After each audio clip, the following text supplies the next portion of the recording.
Može se reći da Srbija spada među veće rasipnike energije u Evropi. 40% energije prema statistici potroše domaćinstva, a zemlja se tako obavezala da će do 2018. godine smanjiti potrošnju energije za 9%. Novu tehnologiju koja je već prepoznata na globalnom nivou donosi Q-sistem koji je osmislila grupa naših inženjera predvođena magistrom Jovanom Nikolićem. O tome ćemo detaljnije svakako u nastavku, a naš gost Beogradskog studija u okviru jutarnjeg informativnog programa televizije Kopernikus jeste upravo Jovan Nikolić. Dobro jutro i dobrodošli. Dobro jutro vama i vašim gledalcima. O svemu ovom bilo je reči i na sajmu, svakako vidjet ćemo kadrove i odatle i malo ćemo se i toga dotaći, ali pre svega evo prosto kao uvod u jednu priču koja sledi, šta je Q-sistem? Pa Q-sistem je jedna nova vrsta tehnologije, gradnja koja se odvija jednim drugačijim sistemom, odnosno ne gradi se više ustaljenim sistemom. To je gradnja od prefabrikovnih elemenata, gde mi te sve elemente pripremamo u fabrici, koja će biti inače locirana u Golubincima, na tome se već radi i projektuje cela kompletna linija i ona će biti skoro najsavremenija i najbrža u Evropi.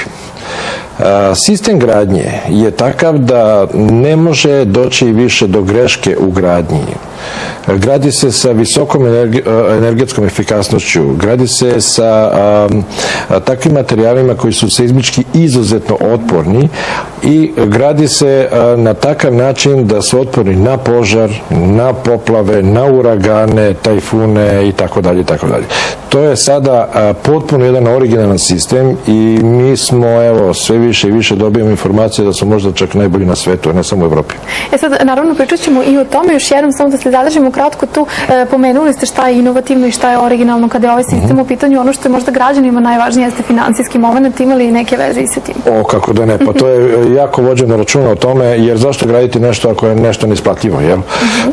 Gradnja Q-sistemom, odnosno Q-sistem je izašao iz firme Quattro Houses, koja je osnivač svega toga.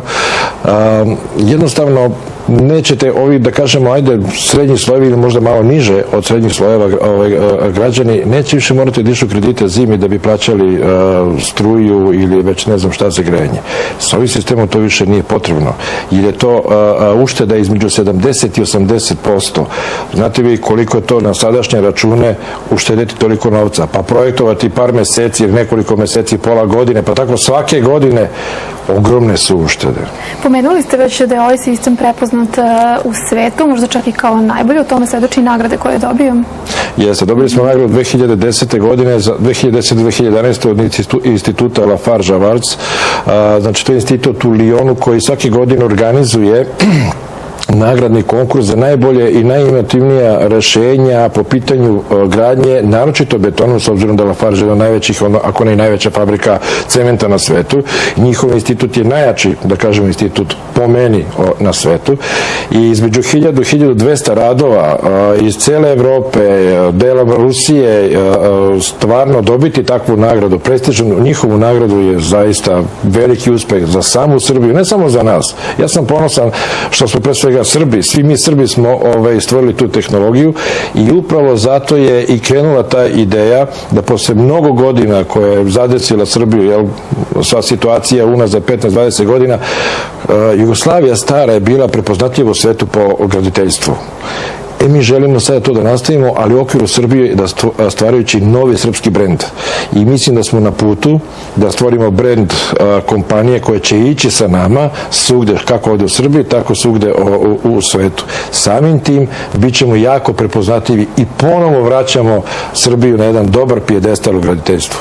Kratko ste se toga dotakli, ali evo prosto ste malo i na tome zadržimo. Kako teče implementacija ovog sistema u Srbiji? Da vam kažem nešto. Prvo, radili smo ispitivanja. Sve što je zahtevalo određeno vreme, naravno. Prvi objekat, upravo sada koji gledate, je rađen i gađeno tako da ga gradimo u svim vremenskim uslovima. I kada je vetar, i kada je hladno, i kada je sneg, i kada je... Sve smo testirali.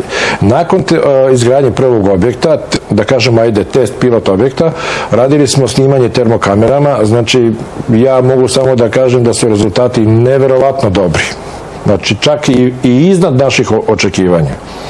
I predstavili ste se i na sajmu, je li tako, naša ekipa? Jeste, predstavili smo na sajmu, imali smo zaista i da kažemo poznatljive goste, i gospodin ministar Velja Ilić je bio kod nas, gospodin ministar bez portfelja Ugljanin, on je nas je posjetio, s kojima sam ja inače bio u Iraku i gde postoji zaista izuzetno velika zainteresovanost za naš sistem gradnje da se primjeni u Iraku. Tako da Quattro Houses je već polako nastupa u drugim državama, ali to je upravo ono što je kvalitet ovog sistema, kvalitet ovog programa, kvalitet ove tehnologije, što ostale firme gde mi nastupamo, ostale srpske firme nastupaju zajedno sa nama. Samim tim BDP ove države može biti značajno uvećan u narednim godinama. I kad smo kod toga, možda je važno istaći i da će fabrika koja je u planu omogućiti nova radna mesta, se isto pominje. Kako da ne. Znači, mi smo već u proceduri, planiramo da do negde novembra meseca sagradimo kompletnu fabriku koja će biti već u funkciji za gradnju, jel? I tu je planirano prvih 200 radnika. Mi smo rekli 200 radnika, ali prvih 200 radnika u narednih 2 godine, što će otprilike negde 70-75 radnika odmah početi da radi, ali nije to samo 200 radnika. Ostale kompanije koje će nama raditi i proizvoditi ostale delove, elemente za prvu gradnju, to se penje čak do 1000 radnika. Znači u kooperaciji. Dakle, kupci i investitori mogu biti sigurni? 100%, jer mi uvodimo jedan novi način nove kupovine, gde nije moguće da dođe do greške, gde nije moguće da investitor ili kupac kuće ili stana bilo šta bude oštećen ni po kojem osnovu. Znači, jednostavno nije moguće. I to ćemo prvi put primeniti na našem tržištu. Hvala vam na izdvojenom vremenu. Hvala i vama. U nastavku jutra muzička pauza.